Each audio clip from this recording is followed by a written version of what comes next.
మీకు చెప్పడం జరుగుతుంది. నేను నాగుల్పల్లి గ్రామం కడప జిల్లాలో మైదుకూరు కాన్స్టిట్యున్సీ, అందులో అక్కడ జన్మించి దాని తర్వాత 10th వరకు ప్రొద్దుటూరు నియర్ బై ఉన్న టౌన్లో చదువుకోవడం జరిగింది. అండ్ దాని తర్వాత ఇంటర్మీడియట్, బీటెక్, పీజీ హైదరాబాద్లో చేసి సివిల్స్ ప్రిపరేషన్కి ఢిల్లీ వెళ్ళడం జరిగింది. ముఖ్యంగా నాకు ఈ థాట్ రావడానికి కారణము, మేము విలేజ్లో ఉన్నప్పుడే, నేను పుట్టకముందు కూడా 1990s మా ఫాదరు అక్కడ విలేజ్ ప్రెసిడెంట్గా ఉన్నప్పుడు కలెక్టర్ గారు ఒకసారి మా విలేజ్ విజిట్ చేస్తే ఇలా వాటర్ ట్యాంక్ లేదు అని మా ఫాదర్ అడిగితే ఆన్ బిహాఫ్ ఆఫ్ అక్కడ నాగుల్పల్లి విలేజ్ ప్రజల బిహాఫ్, ఎందుకంటే అక్కడ ఆడవాళ్ళు కూడా చెరువు వరకు వెళ్ళి వాటర్ మోసుకోవాల్సి వస్తుంది అని రిక్వెస్ట్ చేస్తే వెంటనే కలెక్టర్ గారు శాంక్షన్ చేసి మా ఊరికి వాటర్ ట్యాంక్ ఇవ్వడం జరిగింది. అది నాకు ఎప్పుడు చిన్నప్పుడు మా ఫాదర్ చెప్పేవాళ్ళు. అలాగే మా ఫాదర్ కూడా ఒక ఇన్స్పిరేషన్లా మా కడప జిల్లాలో ఉమేష్ చంద్ర IPS గారు చేశారు. ఫ్యాక్షనిజం అనేది కడప జిల్లాలో ఎక్కువ ఉంది. ఆ టైంలో ఆయన ఎలా అరికట్టారు ఫ్యాక్షనిజంని, తర్వాత ఆయన లైఫ్ కూడా పనిపెట్టి, సో లైఫ్ కూడా రిస్క్ చేసి మరి ఈ ఫ్యాక్షనిజంని తగ్గించడం జరిగింది. తర్వాత women IPS officers, IAS officers గురించి చెప్పడం వల్ల నాకు కూడా చిన్నప్పటి నుంచే మైండ్లో సబ్కాన్షియస్గా ఉండింది. బట్ ఈ డిగ్రీ ఏదైతే నేను బీటెక్ చేసేటప్పుడు నాకు అనిపించింది ఈ 9 to 5 or 9 to 6 జాబ్ అనేది నాకంతా మేబీ సెట్ అవ్వకపోవచ్చు. బికాస్ పబ్లిక్లో ఉండాలి, పబ్లిక్ వాళ్ళ ఛాలెంజెస్, వాళ్ళ నీడ్స్ ఏవో తెలుసుకొని వాళ్ళకి సర్వ్ చేస్తే సాటిస్ఫాక్షన్ ఉంటుందనే ఉద్దేశంతో నేను సివిల్స్ స్టార్ట్ చేయడం జరిగింది. 2013లో నా ఫస్ట్ అటెంప్ట్ ఇచ్చాను. సో 2013 ఫస్ట్ అటెంప్ట్లో నేను ప్రిలిమ్స్ కూడా పాస్ అవ్వలేదు. నేను ఢిల్లీలో కోచింగ్ తీసుకున్నాను. బికాస్ నాకు తెలుసు మా ఫ్యామిలీలో కూడా ఎవరు లేదు సివిల్ సర్వీసెస్లో, సివిల్ సర్వీస్ కానీ ఫర్ దట్ మ్యాటర్ గవర్నమెంట్ జాబ్లో కూడా ఎవరు లేరు. సో నాకు గైడెన్స్ కూడా లేదు. సో దానివల్ల నేను ఢిల్లీ వెళ్ళాను. దానికి మా ఫాదర్ మదర్ చాలా సపోర్ట్ చేశారు. ఎప్పుడే కానీ ఏజ్ వస్తుంది పెళ్లి చేసుకోవాలి ఆర్ ఇంకా జాబ్ రాలేదని పక్కన ప్రెషర్స్ ఉండి ఎప్పుడు నా పైన ప్రెషర్ పెట్టలేదు పేరెంట్స్. సో వాళ్ళ సపోర్ట్, ఫైనాన్షియల్, వాళ్ళ మోరల్ సపోర్ట్ ఉండడం వల్ల ఢిల్లీ వెళ్ళాను. ఫస్ట్ అటెంప్ట్లో రాలేదు ప్రిలిమ్స్.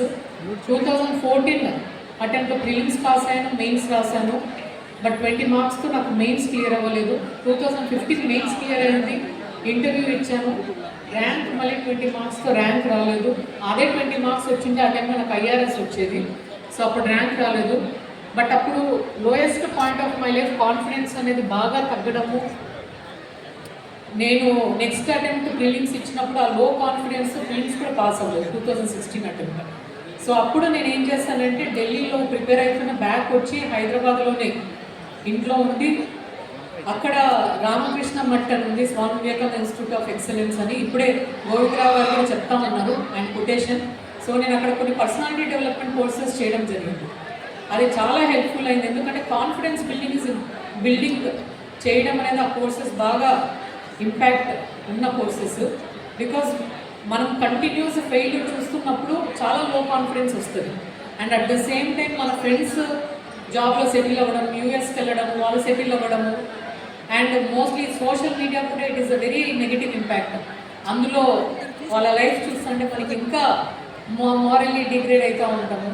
సో ఇవన్నీ ఉన్నప్పుడు, లో కాన్ఫిడెన్స్ ఉన్నప్పుడు అక్కడ కోర్సెస్ తీసుకొని it has impacted a lot positive impact.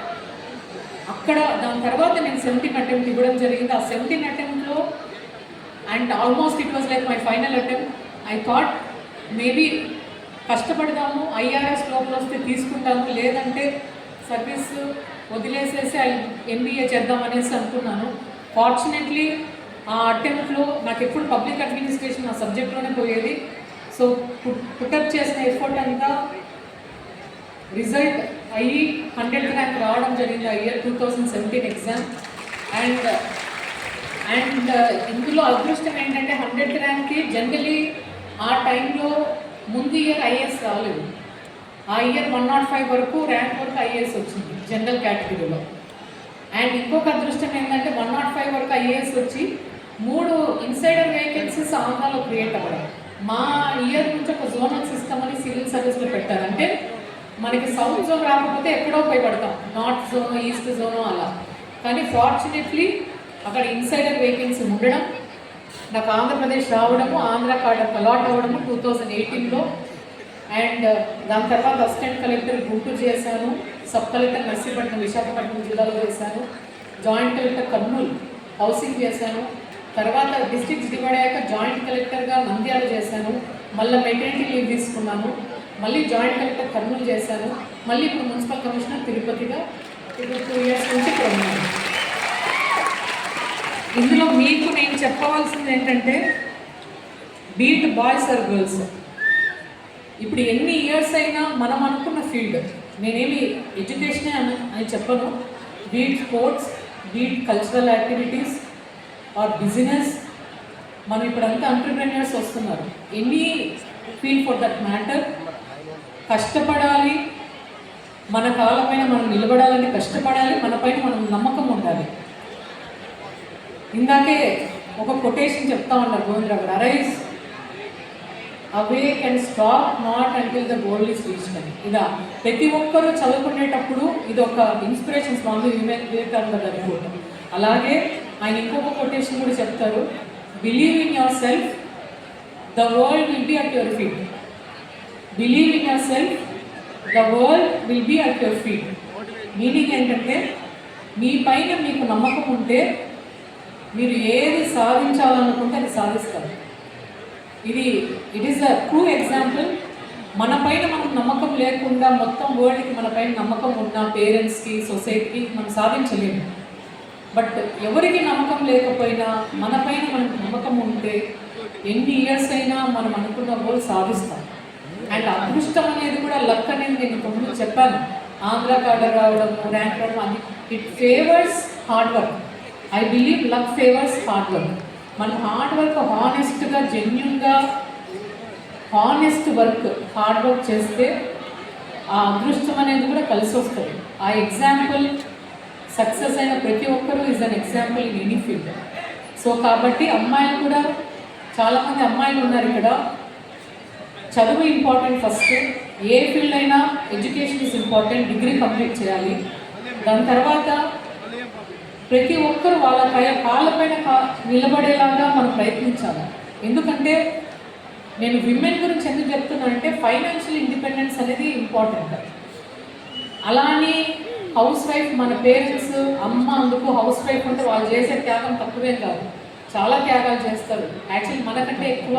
ఇప్పుడు నేను సివిల్ సర్వీసెస్లో రావాలంటే దానికి ప్రధాన కారణం మా అమ్మే. మా అమ్మ డిగ్రీ డిస్కంటిన్యూ చేసిన చాలా మోరల్లీ స్ట్రాంగ్, చాలా చెప్పేవాళ్ళు, చాలా ఇన్స్పిరేషనల్. సో అలా parents, mothers who are not working also, they are morally strong. But what I mean financial independence, ఆర్థికంగా ఎందుకు స్వేచ్ఛ కావాలంటే, మనము ఈ ఏజ్లో, ఈ డికేడ్స్లో మీరు సంపాదన అనేది ఉంటే డెసిషన్ మేకింగ్ అనేది ఈజీ అవుతుంది.